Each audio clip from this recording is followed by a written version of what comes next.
Hello, hello. Welcome back to Journal Entries. Today we are talking about to do lists. I think as well, and have been in this trap, if you will, that making to do lists is necessary and that just by having one, we're being productive or we at least feel like we are focused. However, sometimes your to do list is actually making you more overwhelmed. This was a thought that I've always low key had in the back of my brain, but I was on a call with my Peace and Confidence Collective, and one of the members who joined, Liz, was kind of having this theme throughout the questions that I was asking her and prompting her through. It was all kind of around her to do list. And so I wanted to highlight this for you today and really dig into our to do lists and why they can feel overwhelming and provide a solution for you on how yes, you can still use a to-do list. I'm not going to be the person to be like, throw your to-do list away, but instead how to use it in a way that actually feels good, feels like you can actually cross things off of it, and that you are actually being productive and that it's helping you get closer to your goals. It's not just another list that's accumulating more things until it becomes out of date and then you rewrite it and then you're just back at square one again. So, first, these are the reasons why I believe that to do lists just make you feel more overwhelmed.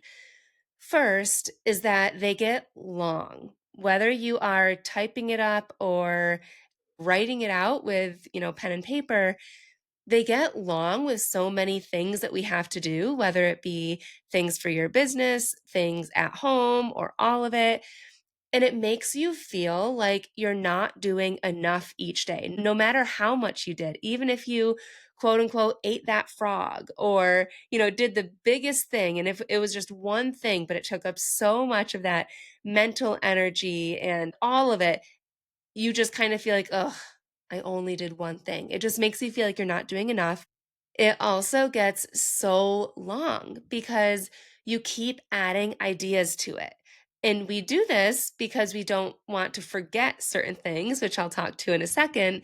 But then you think you have to prioritize them all. So it's not just this list of things that you have to do, it's this list of urgency. We think, I have to do this all. And then if I don't cross it off, again, I didn't do enough and I didn't prioritize the things that should be prioritized.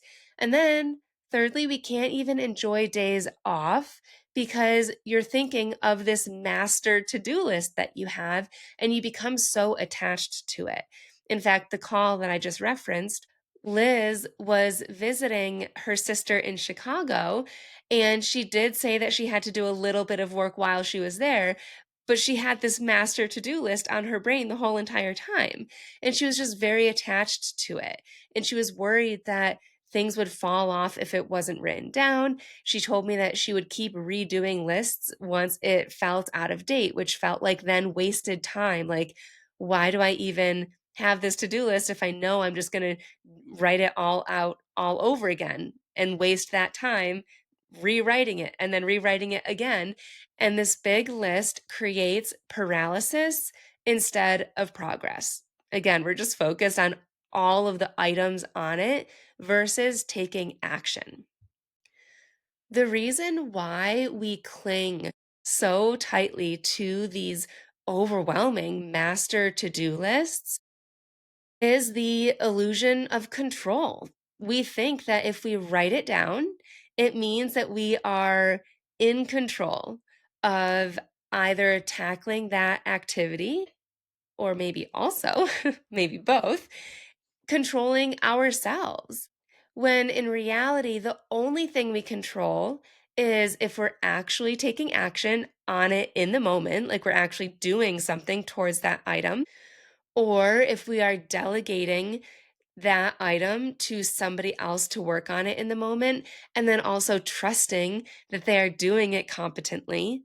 Delegating is something I could do a whole other episode on because if we do work up the courage to delegate an activity, it's one thing to ask someone to do something. and to receive that support. And then it's a whole other thing to release it from your brain space and to trust that they are doing it and doing it in a quote unquote right way, in a way that even if it's not how you would do it, it's enough. It's going to be good enough for you or your business. So those are the two things that we can really control. Just having an item sit there on your to-do list with this level of priority and urgency can add to our stress and give it this false priority. And it can also take away from something else that is actually a true priority, especially if you're tackling the list based on what comes first, like what's at the top of the list versus what's at the bottom. Then you might be prioritizing something that isn't actually going to be a needle mover in your business. I also want to say that I understand the whole process, the whole thought process behind if it's not written down, I'll forget it. I feel like I do not have a very good memory and I forget things all of the time. So I truly feel like if I don't write something down, I will forget it. In fact, with my podcast episodes, I write down an outline because if I don't have it written down, I fear that I will forget it. And even afterwards, I'm like, I didn't say this like one super important thing that I wanted to share because it wasn't written down. So I get it. And you also fear that with to do lists, if it is a priority, and you fear that you're going to forget it, then you have to write it down, which I agree that if it is a true priority, write it down. And then you can release it from your headspace. A tip that I actually give a lot of women is if something is stressing you out at nighttime, write it down because putting something on paper kind of releases it from your brain. So there's so much power in just writing it down.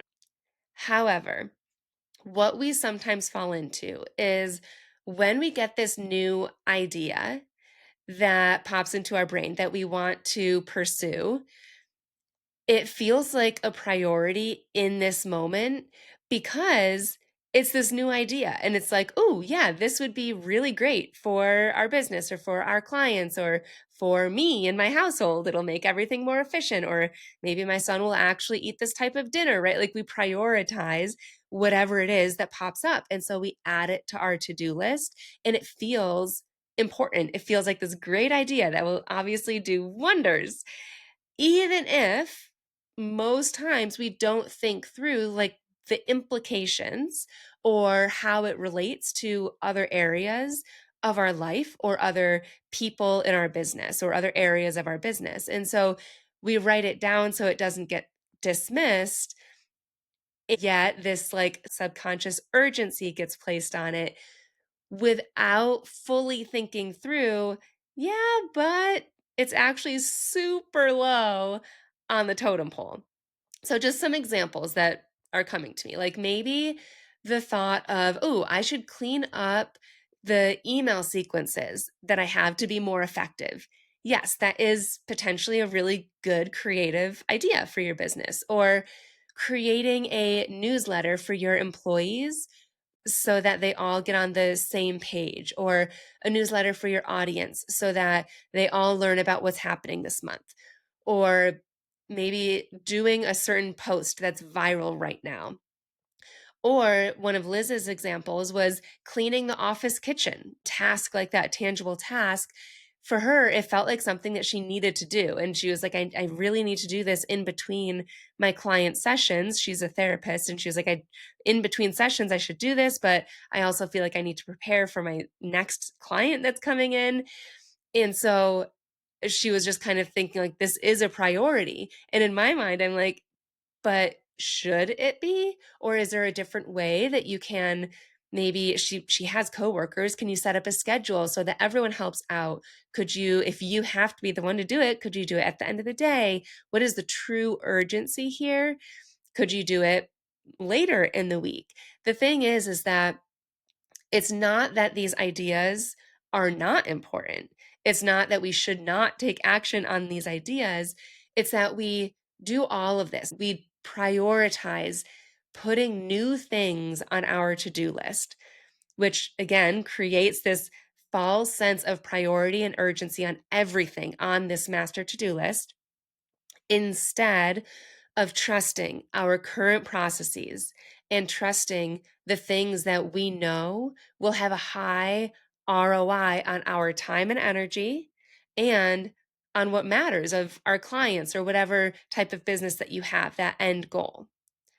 So, knowing all of this, I was asking Liz if she ever created a daily to do list instead of this master to do list that she has. She said that yes, she's tried this. And she basically kind of pulls things from her master to do list into a smaller to do list, but she eventually abandons it because of that fear of forgetting things, so that this daily to do list becomes the master to do list and it's just long and she prioritizes everything. So here's the fix that I'm going to share with you, which is the fix that I shared with Liz. It actually doesn't have a name. I was going to call it a name right now, and I'm like, wait, it doesn't have one. We can call it the master list plus tiny daily list. Simple because it is what it is, and it actually works. So I'll outline what it is. I usually do this in Google Docs. I love pen and paper. I'm a journal girly, right? And so doing this by pen and paper is fine. However, it's just quicker and efficient. And if you do add things to it, which I'm all for, and I'll tell you how to prioritize things in a bit, it's just easier and quicker to do it in a Google document or even in your phone. So that's how I prefer to do this. And I start off, if this is your first time doing it, I start off with the master to do list. And I don't call it the master list. I just kind of put to-do list. That's what I name it. And I use the bullet point feature with the check marks so that you can check it off. And when you check things off, it puts a line through it. So that's really satisfying to see the whole thing get like crossed off your list. So underneath to-do list, I will write down all of the things that are on my mind that I want to accomplish. You can decide if you want this list to be just for your business, if you want it to be business and personal, or if you want to have one for business and one for personal, however it is that you want to track your life, really. So you have your master list of the things that you want to accomplish. And then on top or right above the to do list, I will add the word today. And sometimes I even add the day that it is, like Monday or Tuesday or whatever. And then I move anywhere from 3 to 5 or however much time you have to work that day. And however much time these activities will actually take you realistically. And sometimes I even add more time than I think it will take for these activities.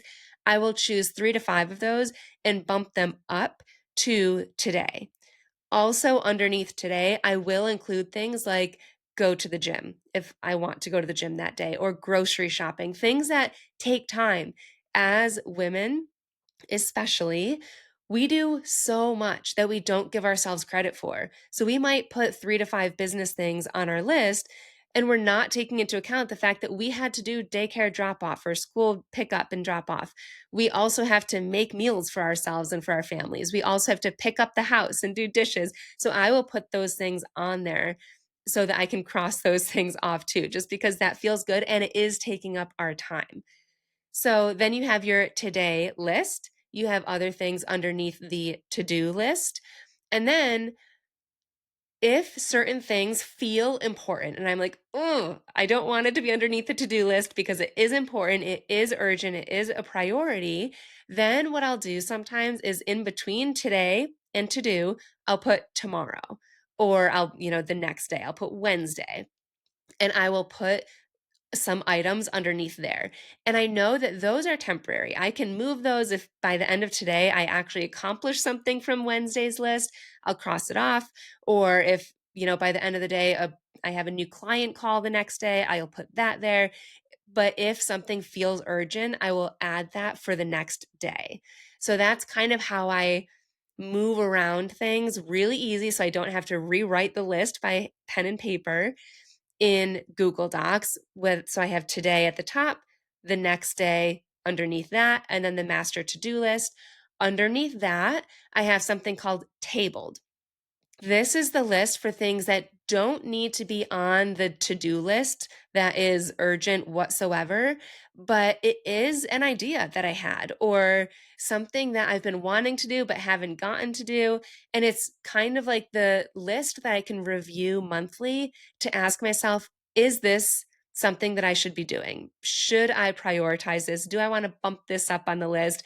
Or is it time to release this? Is this just not a priority anymore? And that's okay too. This is what happens when you're writing with pen and paper and you rewrite your lists over and eventually things just fall off. So this is that list. The tabled list is things that are either about to fall off, which is okay, or things that are about to be bumped up to the to-do list. And then eventually one day you will get to them in the today or tomorrow list.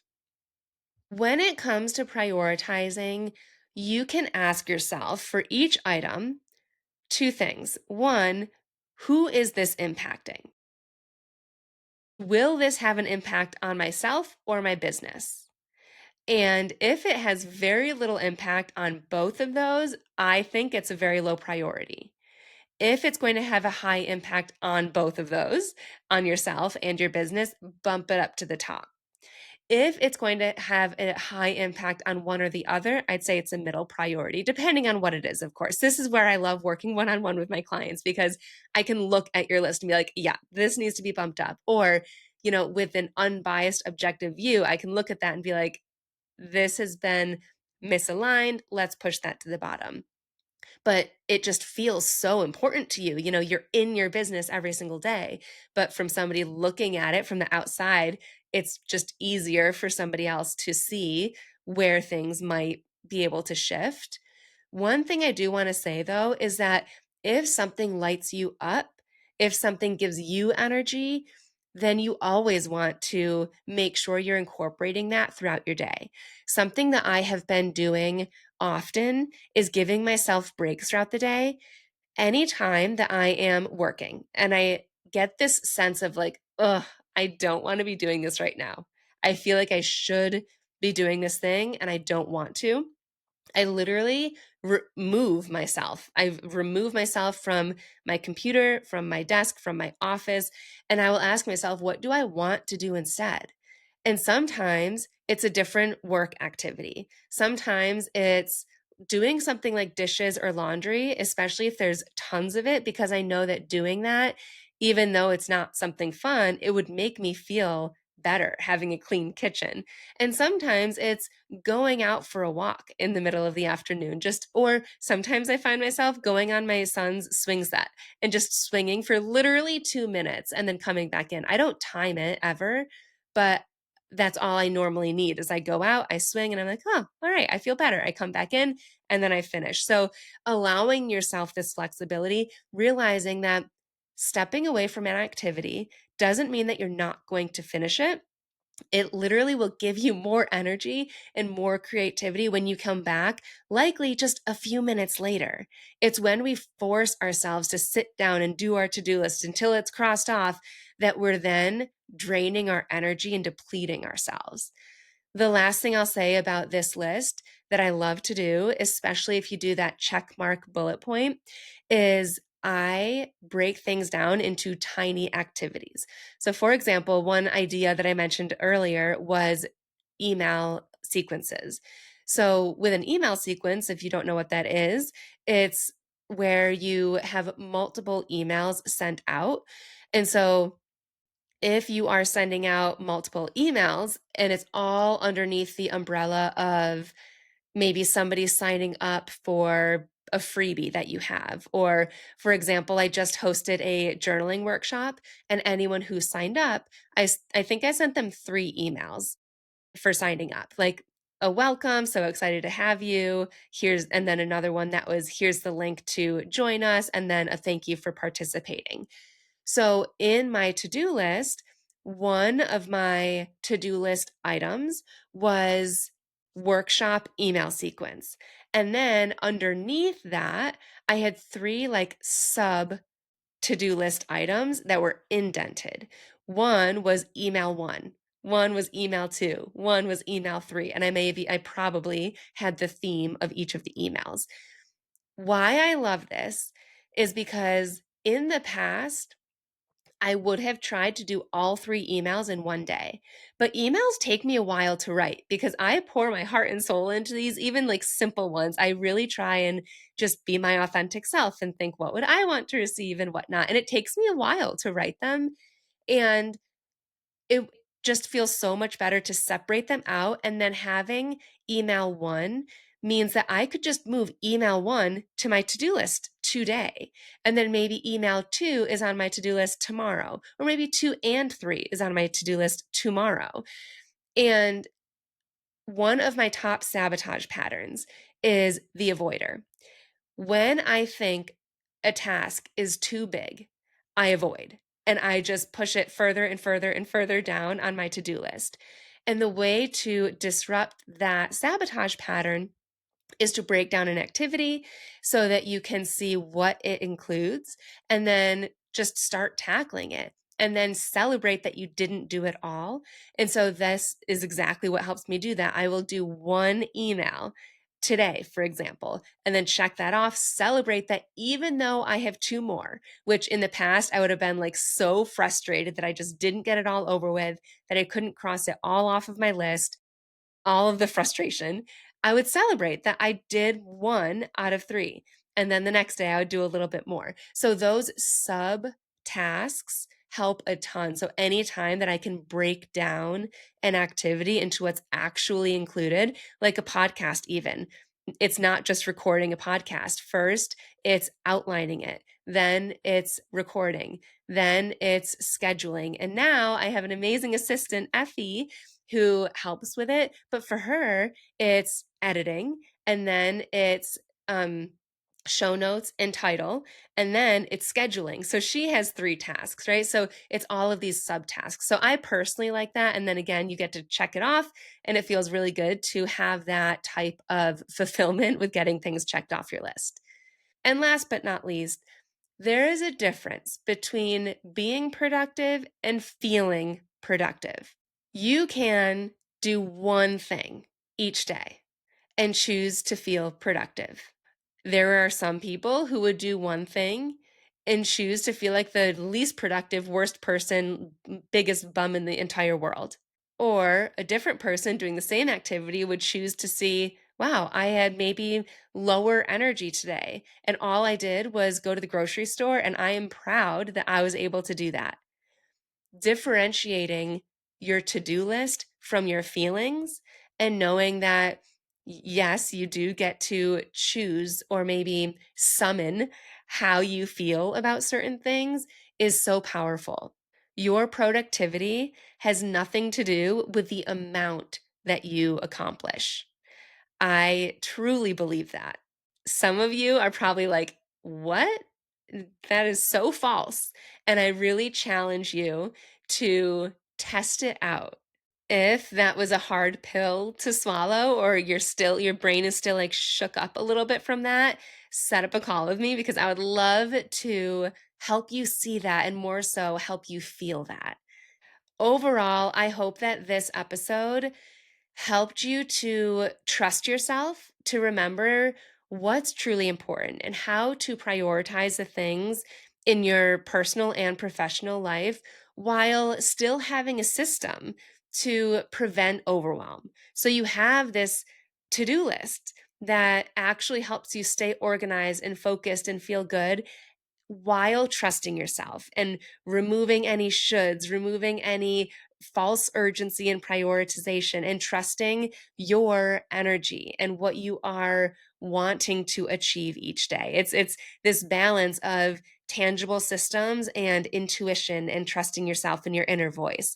That's what I've been really stepping into these past couple of years, and I feel like I'm embodying it, and it's such a cool feeling that I really want you to experience as well. So If this helped you, I would love to hear about it. Podcasting is so interesting because I have absolutely no idea who's listening. So if you listened, if this resonated with you, shoot me an email at hello@samantha-says.com or a message over on Instagram or Facebook. I'll include all those links in the show notes. And I would also love to hear if you actually try this to-do list, what did I call it? The master list and tiny daily list. Let me know if you try it. I would love to hear how it works for you and how it feels for you ultimately. Thank you for tuning in today, and I will see you on Thursday for our journaling session.